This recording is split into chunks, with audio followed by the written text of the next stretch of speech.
Y en primer lugar, nosotros, yo estoy formada desde la Escuela de Psicología Social Pichoniana y Pichón, bueno, lo que nos enseña desde su lugar del materialismo dialéctico y el psicoanálisis es enfrentar la realidad, a no negarla, ¿no? Y cuando hablamos de incertidumbre, primero tenemos que empezar a focalizar la incertidumbre para quién, en qué contexto, ¿no? ¿Quién la dice?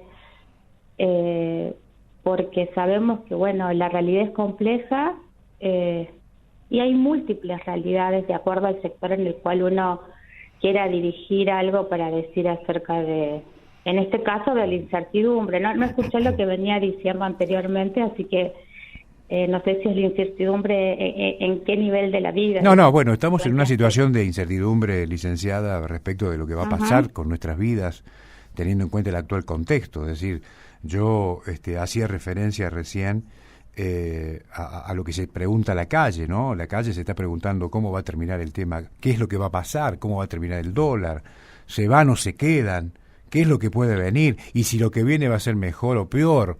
Digamos, eso son las preguntas. Sí, yo creo que está bien la pregunta y hay que ser prudente con la respuesta. Ajá. ¿En qué sentido digo de la prudencia? Nosotros tenemos hechos sociales, experiencias, y recurrimos a la memoria que, sobre todo el pueblo latinoamericano y el jujeño, hemos sabido responder ante estas situaciones de crisis o de incertidumbre ante las preguntas, organizándonos, ¿no? Tenemos, digo, en la historia de la Argentina y de Jujuy, hechos que dan cuenta, digamos, ¿no? Ante la incertidumbre, el pueblo, la comunidad, los ciudadanos buscamos respuesta con otros, ¿no? Me parece que, porque si no fragmentamos o absolutizamos, ¿no? Creo que, digo, la prudencia porque cada uno de quienes nos están escuchando ahora, que tienen trabajo, bueno, sabemos que la precarización laboral es un tema que permanente, lamentablemente, en la historia de nuestro país, de la provincia, pero que ante eso, yo trabajo también haciendo en un comedor, en una casa de atención y acompañamiento comunitario, que es un dispositivo territorial del CEDRONAR, que aborda consumo problemático de sustancias, que a su vez pertenece a la corriente clasista y combativa, y en los tiempos de pandemia, donde más incertidumbre creo que hemos atravesado los seres humanos a nivel local y mundial, porque el virus no se ve, entonces necesitamos del discurso científico, médico, para poder entender un poco. En los barrios, gracias a las compañeras, a las cocineras, a las operadoras comunitarias, hemos aprendido los profesionales y los intelectuales de las ciencias sociales humanas a recuperar formas de resolver las necesidades. Creo que a eso voy. Perdóneme que le interrumpo, sí. Le interrumpo porque me interesa el concepto. A eso voy. Quiere decir, digamos, y en esa misma línea de análisis, ¿usted cree que la dirigencia política ha tenido o viene teniendo dificultades para entender y gestionar la complejidad de las cosas? No tiene dificultades, tiene una intencionalidad clara, ¿no? Que están muy alejados de las necesidades de los ciudadanos y ciudadanas. Nosotros decimos de la gente de a pie, de la comunidad, de todos aquellos que viven dentro, digo, por los ingresos, ¿no? Hablemos de ahí, digamos, que esa sea la referencia, por los ingresos que perciben al mes. La mayoría estamos bajo la línea de la indigencia, de la pobreza y de la indigencia. Y la dirigencia política está muy alejada, no conocen la realidad, no se sensibilizan, y bueno, y algunos apostamos a acoplarnos a dispositivos que ya vienen ensayando y gestando formas de resolver las necesidades básicas, ¿no? La alimentación, la salud, ¿sí? Ahora usted me dice que sí están en condiciones de comprender lo que pasa, pero que están alejados de la realidad. Ahora, ¿usted cree? Yo sostengo que, me parece a mí, ¿no? Es una opinión particular, que no hay competencias preparadas para solucionar los problemas adecuadamente frente a lo imprevisible. Me da la sensación que falta preparación.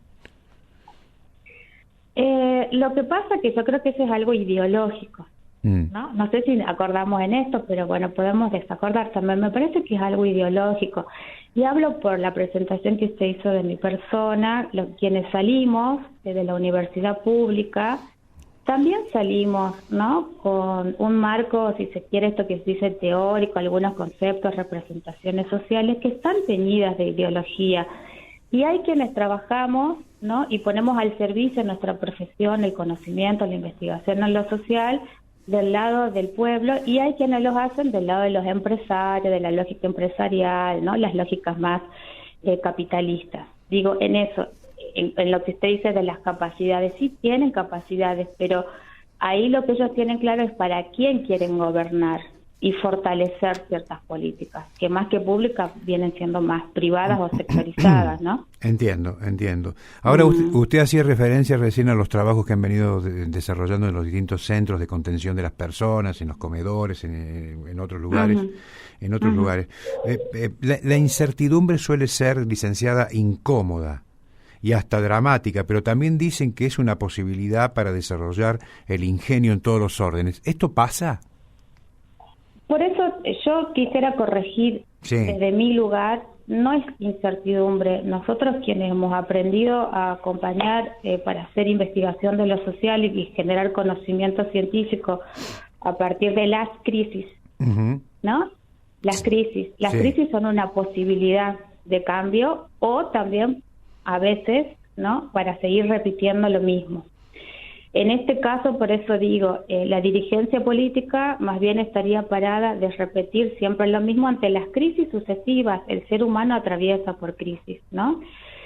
Por su incidencia de lo social. Ahora, y las crisis sociales provocadas por crisis económicas dejan una enseñanza. Bueno, en los comedores comunitarios, en las organizaciones sociales, son quienes registran esos aprendizajes, ¿no?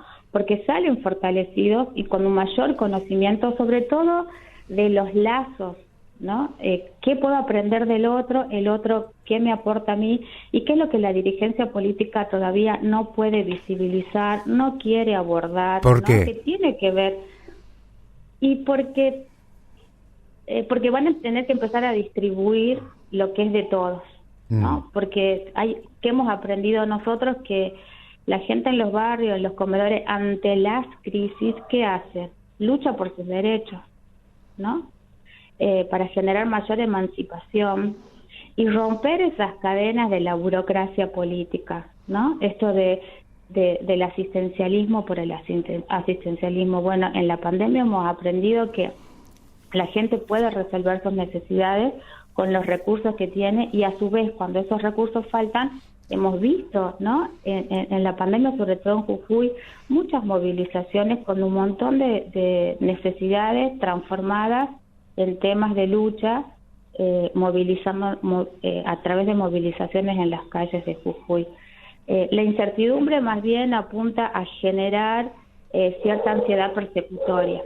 Ahora, todas estas iniciativas de la gente pareciera ser que al poder lo termina inquietando, ¿no? Porque las últimas medidas que se han tomado responden esta pregunta, digamos, ¿no es cierto? Bueno, porque la respuesta del gobierno es una respuesta ante una posición muy autoritaria, ¿no? Sí. Entonces, el autoritarismo cuando recibe, ¿no?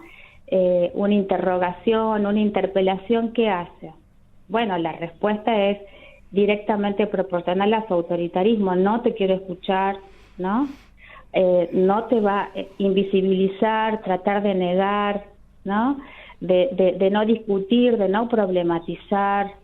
Entonces, bueno, la respuesta es eso. De lo que se trata es de negar y hacer desaparecer al otro que es distinto a mí, o que me está mostrando una realidad diferente. Claro. Eso es peligroso. Sí, es peligroso, pero además, creo yo, no construye nada. Porque estamos siempre en el mismo lugar, El efecto subjetivo que produce es el de la subordinación, del silencio, del servilismo, ¿no?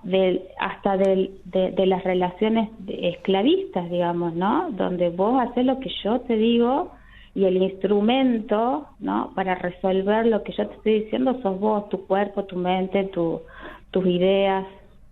Eso es lo peligroso porque tiene efectos en lo subjetivo, ¿no? Y podríamos decir que la incertidumbre es un efecto de esas relaciones autoritarias, jerárquicas, rígidas, ¿no?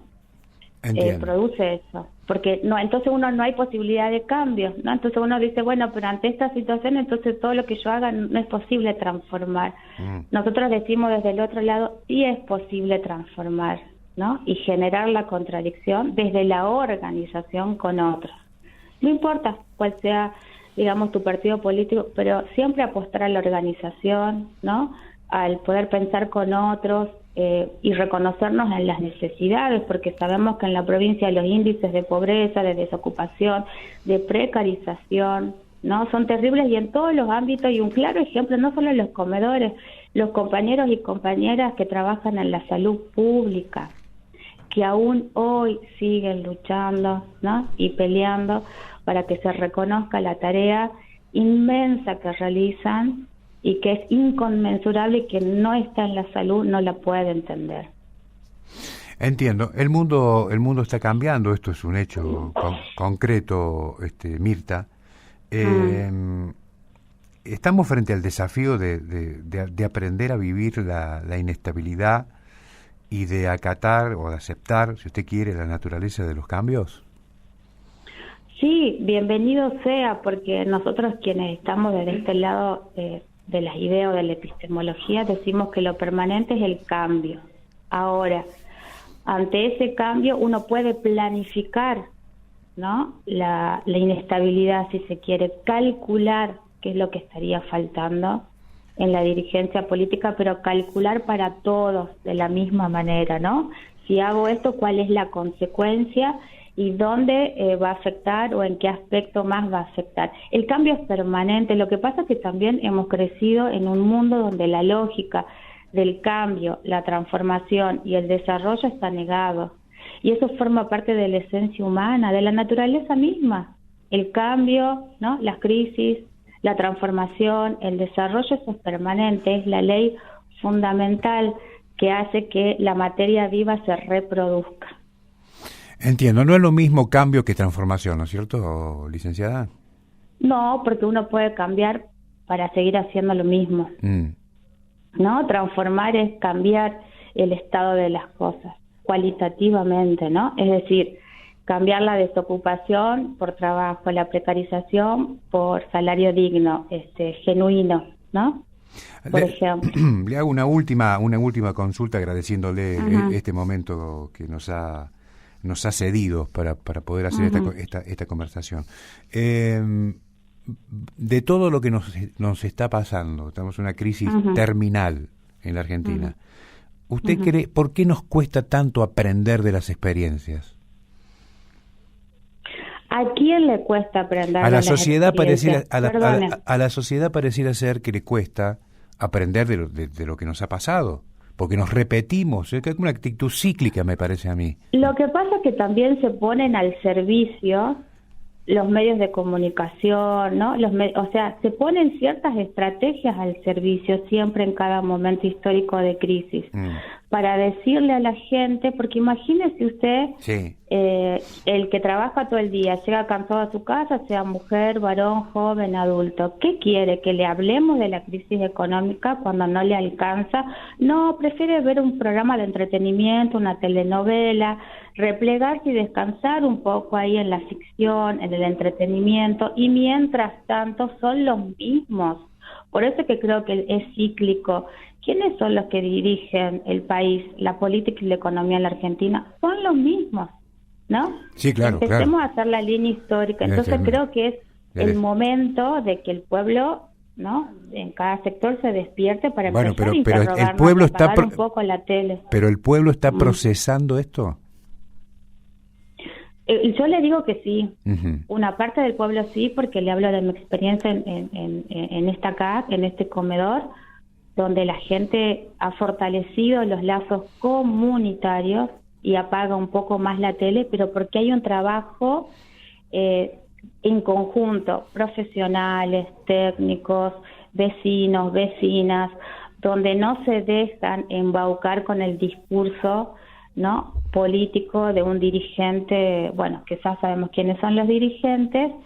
Entonces sí creo que hay una embestida fuerte y cada vez más fuerte porque se especializa aún más los mecanismos, ¿no?, de atrapar a la opinión pública y de inocularle ciertas noticias que son reales, pero no nos cuentan las formas, ¿no?, de cómo transformar eso, si es posible transformar. Nos cuentan una parte, ¿no? Es bien fragmentada esa información. Y le vuelvo a repetir, nosotros hemos pasado por crisis y quienes sacaron al país de las crisis fue el pueblo, ¿no? Acordémonos de la última, si se quiere, la del 2001. ¿Quiénes siempre terminamos sosteniendo o quiénes terminan sosteniendo los efectos de las crisis? Los comedores, los trabajadores precarizados, ¿no? Hablo del hambre, de la desocupación, de la educación. Entiendo. Entonces yo tengo una mirada un poco más esperanzadora. Bueno. Pero siempre abordándola desde esto que usted muy bien ha marcado hoy, ahora, que es la incertidumbre, la crisis, el cambio, la transformación.